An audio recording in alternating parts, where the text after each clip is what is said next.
Hello and welcome to the Story Behind the Stories, your weekly look at the pages of the Neepawa Banner Press. Thank you very much for taking a little bit of your time and spending it here with us on NACTV.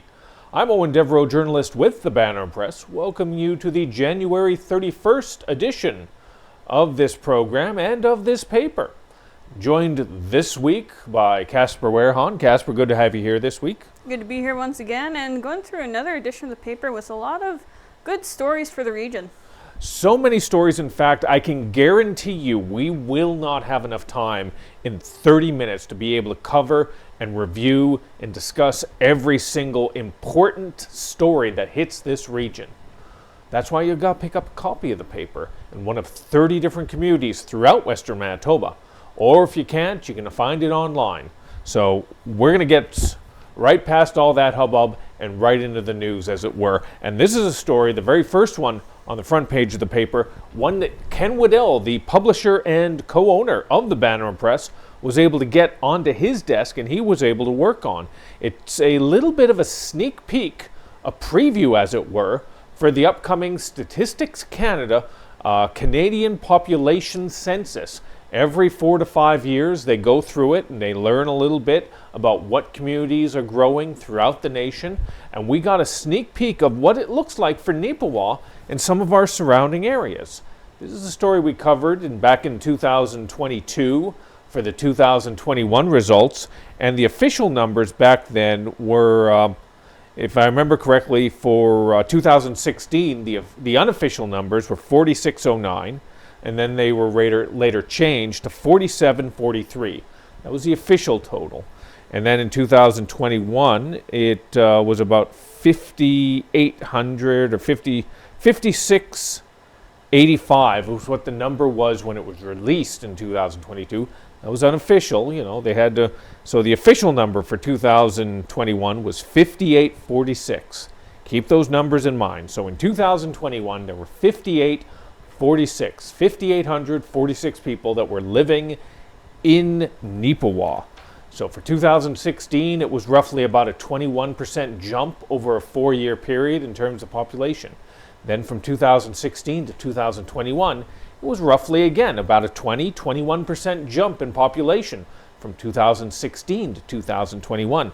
I'm going to give you a moment here. We're going to play a little game here, all right? There's no cash and prizes involved, so, but I just want to see, what do you think over that period of time, 21% increase, 21% increase, what do you think the percentage increase is from 2021 to 2024 for the town of Neepawa?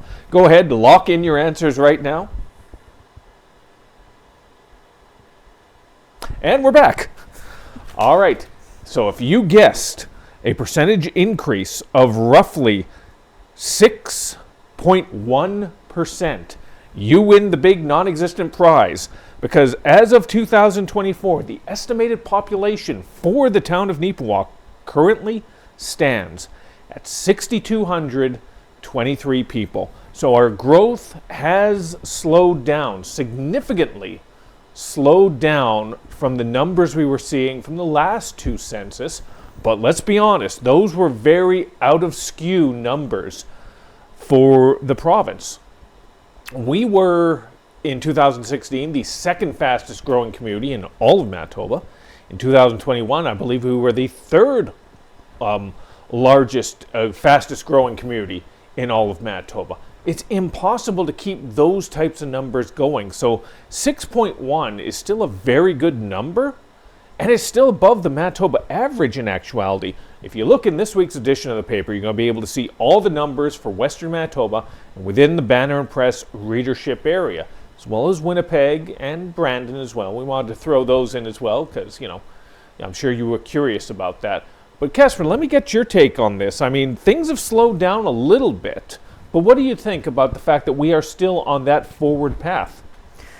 Well, it's certainly something that I definitely kind of expected. I mean, yeah, it might not be the same boom in population as the past couple census statistics there, but it's definitely still a good percentage there, especially when you consider the fact that yeah, 6.1% of a smaller number, that's okay, whatever. Not too huge of a deal. 6.1% of like thousands and going up and up from there. Yeah, that's a lot of people. So, I mean, Neepawa's growing, and I don't really see that stopping anytime soon, I don't think. I mean, we've had a number of good developments over the years, and it just seems to be adding stuff to the community that creates more of a draw to it. And actually, that's a little bit of a spoiler, but not spoiler for an upcoming story. That's actually something that was talked about in an interview that I did today, was just the developments in the community that happened, and those actually created a draw for the people that I spoke to. And I mean, just to name a couple of those, in terms of just purely service things for the community, I mean, we've had the upgrades for the fire hall that we did. I mean, that's not new service, but it does improve service for the community. And then, of course, the police station, we had upgraded that, and we're getting the new hospital. And that is a major thing for not just Neepawa, but the region as well. And then just like different programs that supplement that, and the different services that we have. I mean, we've got the daycares and all that stuff. And a bunch of extracurricular activity things as well. I mean, there's a lot of different groups that have existed in Neepawa for a while, and some newer ones that have popped up that are perhaps of interest to people too. I think there's actually even a writing guild of some sort in Neepawa. That's a fairly new thing too. So lots of different things for people to check out, different activities, some stuff planned by the town as well. So yeah, it seems like, in my opinion, that's kind of something that's going to keep going for a while, is the population growth. So. That's right. There are positives that come from it, but let's be honest as well. There are a few negatives as well. Yes. And anybody who has driven down a Neepawa street in the summer knows exactly what I'm talking about there. The roads are a little rough, and it's not just from basic wear and tear. It's not just from whatever you want to call it, neglect or anything like that. It's from there are more vehicles in Neepawa that are driving on our roads. That's going to create some wear and tear over an extended period of time. As well, the cost of living. You need more places where these people are going to be able to situate themselves and be able to live. And fortunately, we do have a plan, and we will have a view of a plan in terms of how that is going to progress. And we're going to be covering that in just one moment. But if you want to find out a little bit more about the statistics, about the population growth, not just for Neepawa, but throughout. Like, we could go in, we can talk about Carberry or Minnedosa or Westlake Gladstone or any of the RMs around here. But that's why you need to pick up a copy of the paper so you can see for yourself. If you're out there, if you're in one of the residing communities away from Neepawa, you might be curious to see how you're comparing to what Neepawa is doing. So you can find that, of course, as I said, in 30 different communities throughout Western Manitoba. A physical copy of the Banner and Press. Like I said, there needs to be places where these new arrivals to the community of Neepawa are going to be able to live, where they're going to be able to establish and enshrine themselves for generations to come. But how do we do that when we only have so much housing to go around? Well, fortunately, Casper Wehrhahn has a story and a little bit of an update that could provide and shed a little bit of light on that situation. What do you got for us today, Casper? Absolutely. So there's actually going to be an open house held by the town of Neepawa to discuss phase one of a large-scale development for the town of Neepawa, as Eoin alluded to here. And that is to do with housing. Now, before I get into the details here on what the open house is specifically for, just a little background here that I do include in the story as well. The town had actually previously done a study, and that study showed that Neepawa would need about 460 new housing units by 2028 to meet the demands that the town was observing at the time, and that's the people who were conducting the study at the time had seen. So in conjunction with that, last year, and this is where we get into the details of what this project is about, the town of Neepawa purchased 320 acres of land to put to work put to use, I should say, to meet those demands. So this is Project 320, Phase 1, and Phase 1 is going to tackle 58 of those acres, and that's just located out by the water tower there, that sort of general area. It's a large area. I do have a diagram there on the page, on page 2, if you want to see roughly where that is. It's just the full scope of the 320 acres, but that'll give you an idea of where this is. And that will be for, I believe it was mixed residential housing units there. So they have a plan, they've got a layout of a plan, and they're holding the open house to get people's feedback on that, see if there's any changes that they'll maybe need to make to the plan before they start implementing that. So definitely go down to the open house on February 4th there. It'll just be at the town office there, and get your input in so that they can make any adjustments accordingly. That's right. Again, if you are interested, it is going to be Tuesday, February 4th, between 5 p.m. and 6 p.m. You're going to be able to get this sneak peek, this exclusive first look at what the plan is for Project 320. This is for the future of our community. This is something very important that I think, even if you don't feel it directly connects with you in any way, shape, or form, maybe you already got your house, maybe it's already paid for, but it's still going to affect your community and your neighbors. So even if you think it's not going to be a direct impact, still take a little bit of time and educate yourself on it. Learn a little bit about this. Maybe this is a positive in terms of more housing, means more properties and more property taxes, which means maybe your number will be going down. Wouldn't that be a nice change of pace from what we've seen across Canada the last few years? But we'll see how it all plays out. I think it's going to be very intriguing to see how it does. All right, let's talk a little bit to a second degree about the expansion of Neepawa. In terms of over by the hospital on the east end of the community, there is plans in place, and these have been in place even before the purchase of the land last year that we just talked about, for residential housing to be put in place near the new hospital.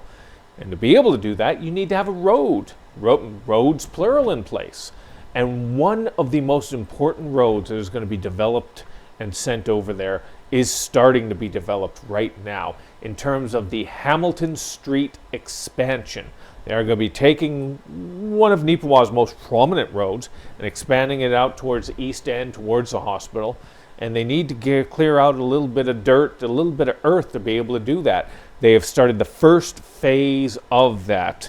The most recent council meeting, they discussed it. They had a couple opportunities from a couple businesses, and they've decided to give a bid to Rempel Backhoe and Gravel of $246,000 and then some, and then a little bit of GST, for removal of the dirt and the earth in there. This is essentially the first step in the development of the Hamilton Street Road.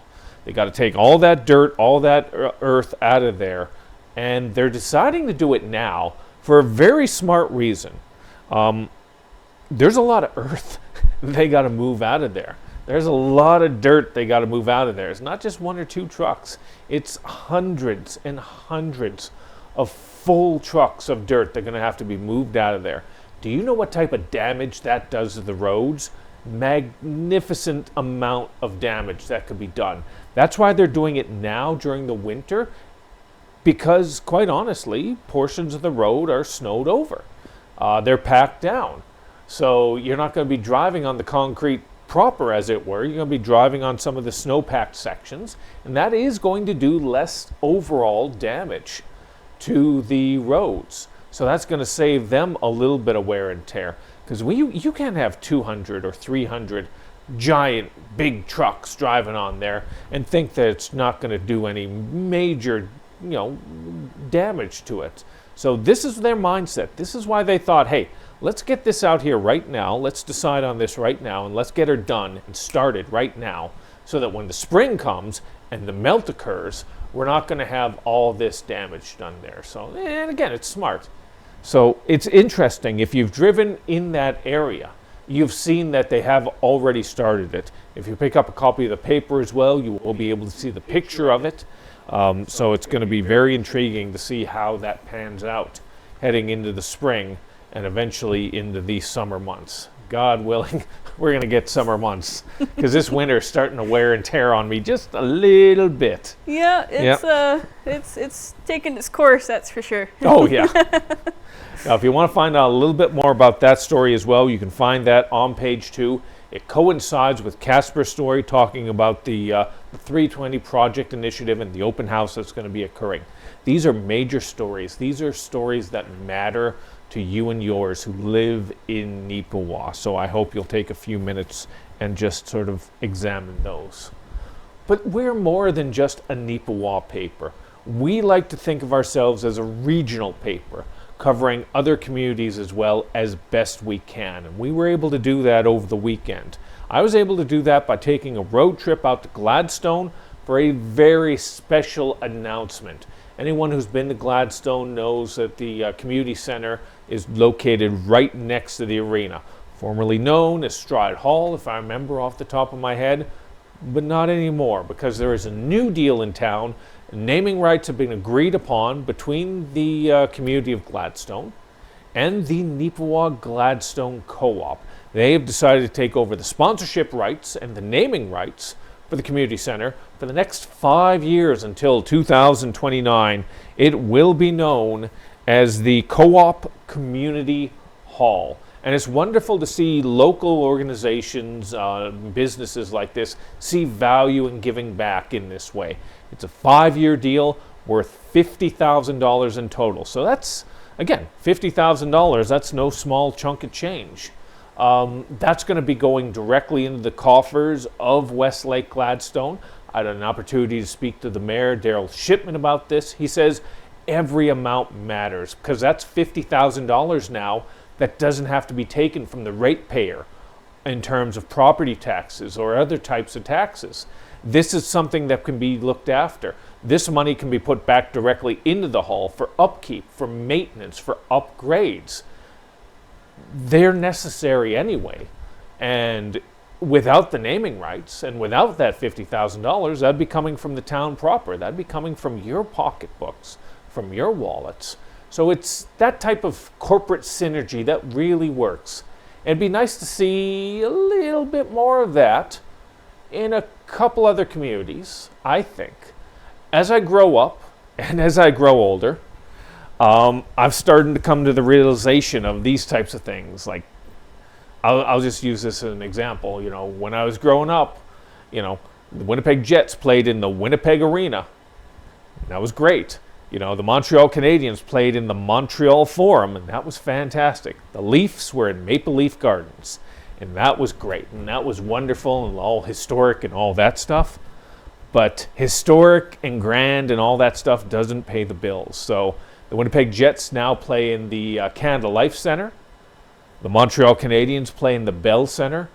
And I believe the Toronto Maple Leafs play in the Scotiabank Arena now. I think that's what it's called. So that's just the reality of it. That keeps the lights on for a lot of different places, not even just at that level, but even on its lower level. $50,000 will keep the lights on at the community hall, and that's a positive in my opinion. So hopefully some other places in and around Western Manitoba will sort of see that example and maybe step up and see the value of it. So, but again, maybe I sound like a corporate shill. Maybe I am, but you know, that's my take on it. But what do you think on that, Casper? Is it positive? Is it a negative? Or do you not care in one way or another? It's okay if you don't. It's definitely interesting. I mean, in some ways, society as a whole is definitely bogged down with advertising stuff. But this, I think, it's different. Yeah. Because it's not just, you know, a billboard out there to have a billboard out there. It's kind of a win-win. I mean, yeah, your name gets out there, but it's also supporting the community. It's not just pasting up a billboard or anything. It shows support of the community that your business is in, which is always welcome. And I think that's really important for businesses to have and to show is their support of the community, because, well, that's where they are. And you want the community to keep thriving. And what's a good way to do that is to support the local endeavors there. Helping them in ways such as this with sponsorships to help with the maintenance and all of that. And of course, as you mentioned, improvements. I mean, you want all these facilities to keep thriving. That brings new things to the community. It keeps existing programs up and running, having spaces to operate in, and a lot of other different things to keep happening as well, and more new things popping up. So, I think it's a positive for everybody. That's right. And on top of that as well, I just want to announce right here, right now, that we are allowing sponsorship for the Story Behind the Stories. So any of you corporate entities that want to officially sponsor the Story Behind the Stories, get in touch with me directly, Eoin Devereux. Make the check out to cash, to me, Eoin Devereux. I'm sure it will get into the right hands, that being me, Eoin Devereux. And maybe I'll pass a couple bucks to Casper as well. We'll see how that goes.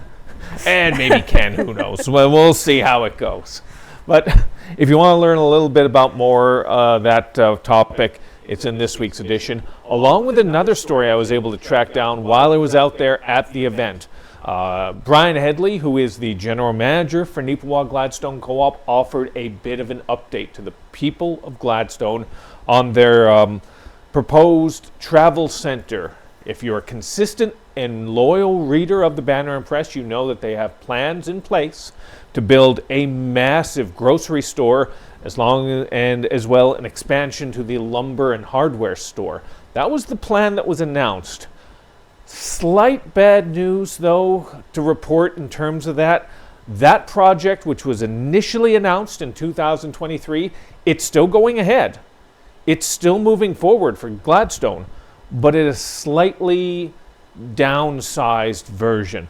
A combination of stresses in the economy, global issues, pricing issues, combined with, quite honestly, the upcoming tariffs from the United States have put a lot of pressure on co-op and the amount of money that they're going to be able to put aside to do a project like this. So it's not going to be as big, unfortunately, as it had been set before. The plan right now is the hardware and the lumber portion will stay downtown. Originally, all of it was going to be moved to where the gas bar is in Gladstone. If you've driven through, if you're from there, you know exactly where I'm talking about, just on the edge of the highway there. The grocery portion of it, though, is still a go, and it is still a go right there. And the plan is, even though this is downsizing, comparatively to what they have right now, it is still a massive upgrade. What they have right now is roughly a little under 4,000 square feet for their grocery, and the new plan is still going to be 16,000 square feet, exclusively essentially for grocery, which is a huge step in the right direction for that community. So it's a bit of bad news, but at the same time, maybe a touch of good news, because at least it's still moving forward. And that's the reality of it, is that it just, the costs right now got a little too much in 2024 and will continue to do so in 2025. But the promise is still there that they will be doing something there. And they've essentially had to take a step back and sort of get this plan in place. But they're still optimistic they're going to get going ASAP. So that's about it in terms of that. So hopefully we'll be able to report on that specific story a little bit more sooner rather than later. All right, let's get into a little bit of positivity here. Casper, you were able to get us an update in regard to a story you've been covering exclusively for quite some time related to the Neepawa Newcomers Coat Room. Let's expand on what's happening out there. Certainly, and I have to thank Liesl Milligan for this, actually, the president, I believe it was, of the Coat Room Initiative. She's very good at sending me some updates here and there whenever there's one available. Very appreciative on that, and for anyone else who does that as well. And basically what this is it's a year, or I guess I should say season review for their 2024-2025 coat room season here. And very happy to report that they were able to give away 305 coats to people coming to Neepawa, experiencing their first Canadian winter. That is a big help. And there's obviously a very big need for services such as this. And it's great to have this available for people coming here that haven't gotten used to the Canadian climate, as it were. I mean, I've been living here all my life, and I'm pretty sure I've said on the show before, I'm still not used to it. Canadian winter, it catches you by surprise. That snappy 41 minus Celsius always seems to get you. So, yeah, this is a big help, and I was very happy to hear about how well the past season has gone. There was a lot of volunteer work, of course, that went into this. There are regular coat rooms, and of course they have pop-up coat rooms as well, and that is detailed in full in the report here on page 6. But I mean, this just spreads a lot of cheer as well, and that's a big bonus too. And it's in addition to just making sure people are warm and comfortable, it allows them to get out there and enjoy some winter activities too on the nicer days. Right. Yeah. Yeah. And again, it's positive for people coming here, having never experienced a Canadian winter. It's nice that there are some organizations in place that are able to help them and acclimate them into that. So it's wonderful to be able to share with you. Absolutely. And I don't mind plugging this because of, well, it is what it is. But I do want to say that the coat room does take donations year round. So if you have a coat that you don't mind giving away, that's still good condition, and you know all the zippers work and all of that, definitely consider taking a look at their social media there and seeing details on how you can do that, because they are low stock right now, just with the high demand from the past season. I'm going to put out a little addendum on that. Even though we don't have a story for them in this week's edition, I'd also say that as well. Keep the Salvation Army Food Bank in mind as well, because during the holiday season, the coat room, everybody's thinking about it. The Salvation Army Food Bank, everybody's thinking about it. But once you get into January and February, maybe it falls off the radar. So if you do have a couple extra items or an extra jacket or something like that, or some canned perishables and non-perishables, maybe just give them some consideration and help them out, because this is a little bit of a lull. As Casper said, this is the downtime. So if you're able to help out in any way, shape, or form, it would be greatly appreciated. We only got a couple minutes left here, so we're just going to have to fly through a couple things here. We don't even have an opportunity to sort of cover every story we've got. This, and I said this to Casper as we were putting it together, even though this is only 16 pages this week, this quite honestly is one of the best papers I remember putting together for the Banner Press in the decade plus I've been here. There is so much different variety of information that's available here. The population story, the sponsorship story, the update on the co-op in Gladstone. There's things we didn't even get a chance to talk to you about. Things like the local Chamber of Commerce. They held their AGM. Neepawa Tourism in partnership held their AGM. The announcement of the Business of the Year was given. The Neepawa Tigers hockey team have their Tigers Fight Cancer campaign, a very important fundraiser put on by these young athletes. Neepawa Titans are on an incredible run right now in terms of the best teams in the MJHL. They're not only competing against them, they're besting them. And as well, Polonia celebrating a very important 140th birthday is coming up here, and the Rural Committee is getting set for that. We wish we could have had time to talk to you about that, but we only got 30 minutes and a half hour. That's the way it's always been. That's the way it always will be. Yeah. You know, unless Trump does something about it. I mean, he's doing something about daylight savings time. He might screw up the 24 hours too. Who knows? Yeah, maybe we'll get a 25th in there. That's why it's important to pick up a copy of the paper, as I said, anywhere throughout the Westman region. And if you have any story ideas or suggestions, always give us a call over at 476-3401 or via email at news@neepawabanner.com. We got a lot of stories in here this week, and we want to have a lot more next week. And if you can help us out with that, it's always appreciated. Thank you as always for tuning in to the story behind the stories. Hopefully you have yourself another fantastic week.